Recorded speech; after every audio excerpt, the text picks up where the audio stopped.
So hey guys, so ఈరోజు నేనైతే మనం తాడ్బన్ ఆంజనేయ స్వామి గుడికి అయితే వెళ్దామని అయితే అనుకున్నాను. సో టైం వచ్చేసి 10 అవుతుంది. సో మనమైతే సోలో ట్రావెలింగ్ అయితే చేస్తున్నాము. సో ముందుగా మనమైతే ఆలయం లోపలికి అయితే వెళ్ళిపోయినాము. సో పబ్లిక్ చూడంగానే ఎంత క్రౌడ్ ఉన్నదంటే చాలా హెవీ క్రౌడ్ ఉన్నది. సాటర్డే ఇంకా ట్యూస్డే ఇక్కడ హెవీ క్రౌడ్ ఉంటుందంట. సో మనమైతే ముందుగా దేవుని అయితే దర్శనం చేసుకున్నాము. తర్వాత హారతి కూడా కంటిన్యూగా వస్తూనే ఉన్నది.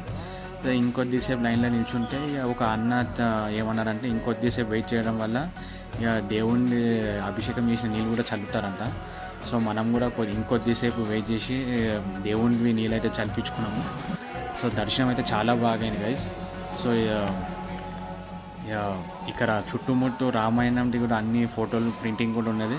సో ఇక్కడ ఆంజనేయ స్వామి లాకెట్లు కూడా అమ్ముతున్నారు. సో నెక్స్ట్ టైం వచ్చినప్పుడు ఇక్కడ స్టాక్ అయితే అయిపోయింది. సో నెక్స్ట్ టైం వచ్చినప్పుడు నేను కూడా పర్చేస్ చేసుకోవాలి. సో మీరందరూ కూడా టెంపుల్కి వచ్చేటప్పుడు ట్రెడిషనల్ వేర్లోనే రండి. జీన్స్, లెదర్ బెల్ట్ ఇవన్నీ అయితే వాడకండి. సో ఇంకా ఇప్పటిదాకా ఎవరైతే మన ఆంజనేయ స్వామి దర్శనం అయితే చేసుకోలేరో సో తొందరగా వెళ్ళి ఆంజనేయ స్వామి దర్శనం అయితే చేసుకోండి. సో జై శ్రీరామ్.